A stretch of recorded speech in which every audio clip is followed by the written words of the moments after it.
Iran और Hezbollah से लड़ रहे इजराइल ने जो कहा है वो भारत को खुश कर देगा और कट्टरपंथियों के जख्मों पर नमक छिड़क देगा।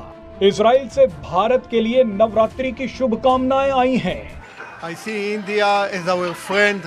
We like India, we support India, and we expect that India in this hard day for the Israeli will support us.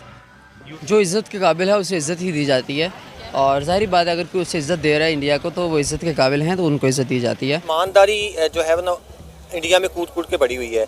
आप मिसाल ले लें, आपको फॉर इंस्टेंस अगर मैं मिसाल के तौर पर समझाऊं तो हर जगह जो है वो पाकिस्तानी जहां भी जाता है उसके पासपोर्ट को हकारत की निगाह से देखा जाता है। अगर इंडियन की पासपोर्ट की बात की जाए तो उनको हर जगह अप्रिशिएट किया जाता है। अगर उनकी तालीम की बात की जाए उनकी वैल्यू है हर जगह जहाँ। इंडियंस की रिस्पेक्ट क्यों ज़्यादा की जाती है? इंडियन ईमानदारी पे उसके अब अरबी लोग वो तो नॉन मुस्लिम है, हम तो करते हैं अरबी लोग इंडियंस। हाँ मलवाई इंडियन मलवारी। हाँ पाकिस्तान को know like. What do you like in Indian people? Indian people are welcoming. It's very मुस्लिम ममालिक हैं जिन कंट्रीज को हम इज्जत देते हैं उन्होंने हमें कभी इज्जत नहीं दी, हमें कभी वीज़े नहीं दिए, हमारे शहरियों को वो थर्ड क्लास समझते हैं। वहाँ लेबर के लिए जाते हैं उनके साथ वो बिहेवियर नहीं करते जो मुसलमान भाइयों के साथ करना चाहिए। उनमें कह सकते हैं तुम इंडिया इतना बड़ा मुल्क है, उसके लोग पूरी दुनिया में फैले हुए हैं तो उनको यकीनन बाहर वालों को उसकी बात सुननी पड़ती है। अब देखें सऊदी अरब में काफ़ी चोरियां होती हैं, इस तरह के काम होते हैं, कुछ है तो वहाँ तो ये मशहूर है कि हाँ इसमें पाकिस्तानी होगा, ये पाकिस्तानी का काम होगा। वो तो अरबी में कहते हैं पाकिस्तानियन कुल्लन हरामियन। जय हिंद दोस्तों, इजराइल ने माँ दुर्गा का नाम लेकर ईरान जैसे देशों को धरती से मिटाने की कसम खा ली है और इजराइल का कहना है कि माँ दुर्गा इस बार धरती पर से राक्षसों का अंत करके जाएंगी। बात यह है कि इंसान की इज्जत उसके हाथ में होती है। पाकिस्तानी ऐसा कोई काम करें जिससे उनकी इज्जत हो तो ज़रूर इज्जत मिलेगी। आपको लगता है जो वहाँ पे पाकिस्तानी है वो अच्छे काम नहीं करते, वो अपना इमेज अच्छा नहीं छोड़ते वहाँ पे? आपको लगता है कुछ गलतियाँ हमारे लीडरान की भी है? देखें जी, अब एक इंसान गलत काम कर रहा है उसमें लीडर का कहाँ से हाथ आ गया? देखिए जी, आप अपने मुल्क को प्रेजेंट वही करता है ना जो आपके लीडरान होते हैं, तो इसमें कुछ हद आपको लगता है कि जो लीडरान है उनका भी हाथ है? नहीं, मैं ये नहीं समझती। देखें लीडर नहीं जाके उनको समझाते सिखाते। अब देखें सऊदी अरब में काफ़ी चोरियां होती हैं, इस तरह के काम होते हैं, कुछ है तो वहाँ तो ये मशहूर है कि हाँ इसमें पाकिस्तानी होगा, ये पाकिस्तानी का काम होगा। वो तो अरबी में कहते हैं पाकिस्तानियन कुल्लन हरामियन। यहाँ से 4 से 5 या 10 लाख रुपया लगा के जाते हैं वहाँ पे, जाके क्या ये अपना इमेज ख़राब करने जाते हैं? वहाँ पे 5 उंगलियां बराबर नहीं होती, कुछ लोग बहुत अच्छे भी होते हैं लेकिन वो कहते हैं ना एक मछली पूरे तालाब को गंदा कर देती है, तो वो एक पाकिस्तानी जाके कोई गलत काम अगर करता है ना तो सबको बदनाम कर देता है। अब दरअसल इजराइल ने समस्त भारतवासियों को नवरात्रि की हार्दिक शुभकामनाएं दी हैं और इस बात से आप ये अंदाजा लगा सकते हो कि यह कितनी बड़ी बात होगी कि जिस देश में मिसाइलों की बरसात हो रही हो, जिस देश में इतनी ज्यादा टेंशन हो, तो उस देश में इतना सब कुछ गलत होने के बावजूद भी वह देश भारतीयों को उनके महत्वपूर्ण और विशेष पर्व की शुभकामनाएं देना नहीं भूला। भारत से अपना कार्यकाल पूरा करने के बाद इजराइल वापस गए भारतीय इजरायली राजदूत नाओर गिलोन ने कहा कि 2 प्राचीन सभ्यताओं वाले देशों में भव्य त्योहारों का आरंभ शुरू हो चुका है और यह समय दोनों देशों के लिए बहुत ही ज्यादा खास समय है। आपको बता दें कि जिस वक्त भारत में नवरात्रि प्रारंभ हुई है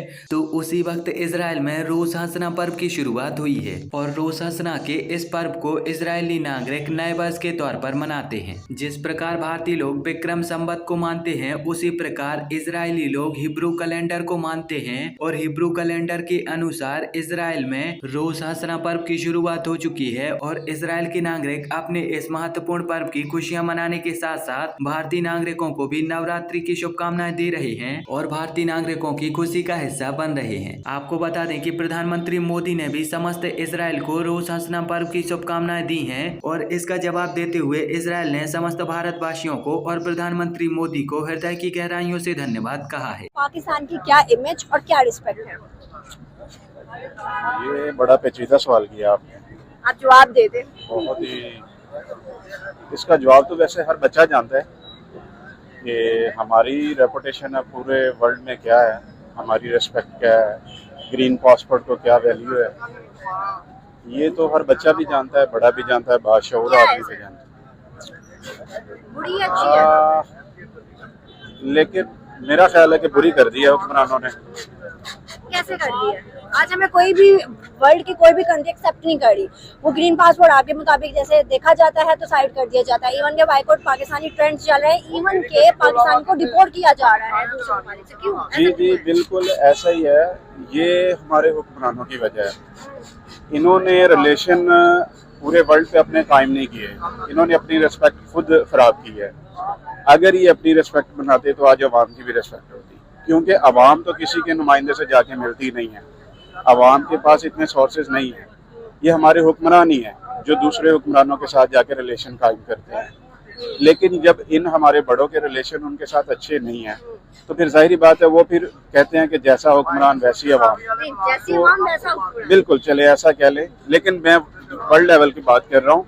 अब उन्होंने तो हमारी अवाम को नहीं देखा, लेकिन वो हमारे हुक्मरानों से पहचान लेते हैं कि उनकी अवाम भी कैसी है।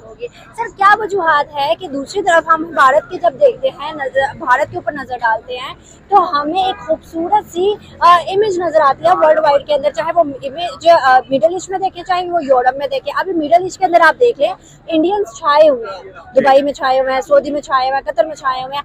क्यों? क्या वजूहात है? जहाँ पाकिस्तानी थे पहले, अब वहाँ हर जगह इंडियंस आ गए, क्यों? देखिए, नरेंद्र मोदी साहब ने पाकिस्तान को ये चांस दिया था।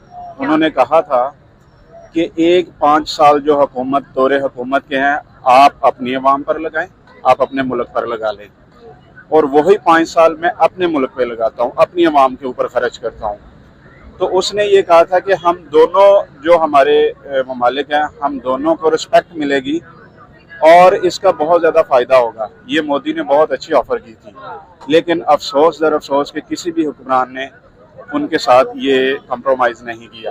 ठीक हो गया। अगर ये देखें, इसके बावजूद भी हमने उसको इनकार कर दिया था नरेंद्र मोदी को, उसके बावजूद भी उसने इनफरादी तौर पे अपने मुल्क के ऊपर 5 साल लगाए हैं। वो लगा भी रहा है। हम दरअसल होते हैं किसी को गिराने की बात, वो एनी टाइम वो कहता है कि पाकिस्तान को गिराने की बात मुझे जरूरी नहीं, वो मेरे लिए इम्पोर्टेंट नहीं है। वो कहता है कि जरूरी ये है कि मैं अपनी अवाम को खड़ा करूँ। वो अब अपनी उस देखे नीयत की बात है। अल्लाह ताला ने कहा है काफिर हो या मुस्लिम हो, उसने जो नीयत की है उसका फल मैंने देना है। लेकिन अल्लाह की बात है कि हमारा अगले जहान के लिए, लेकिन जो दूसरे हैं उनको यहीं पे दुनिया पे देना है। लेकिन मैं फिर भी नरेंद्र मोदी को देखें, वो उसने मुसलमानों के साथ जुल्म भी किया, लेकिन इसके बावजूद भी हमारे हुक्मरानों से उसको मैं अच्छा बोलूँगा, जो अपनी अवाम के बारे में सोचता, अपने मुल्क के बारे में सोचता। अब आपको हकीकत बात बताऊँ, आज़ाद पाकिस्तान नहीं हुआ, आज़ाद इंडिया हुआ है। किससे हुआ है? देखें, गोरों से नहीं, सॉरी मैं आपको बात कोट कर दूं। मैंने आपको कहा कि आप मुझे जानबूझ के छेड़ रहे हैं, कुरेद रहे हैं, मुझे बातें निकलेंगी तो फिर आप भी नजर नहीं आएंगी, मैं भी नहीं नजर आऊंगा। अल्लाह बेहतर करने वाला आप कह रहे हैं। बात ये है कि आज़ाद वो हुए हैं, कैद हम हुए हैं। अब कहाँ पे कैद हुए हैं ये आप समझ जाएं कि हम पाक आर्मी के कैद हैं। एक तो हमें तारीख वो नहीं बताई गई, तारीख सारी जो हमारी तारीख लिखी हुई है, जो हमें पढ़ाई गई है, वो हमारा सारा निसाब झूठ के ऊपर मबनी है। जिसने जाने कुर्बान किया है उस हीरो का नाम नहीं है।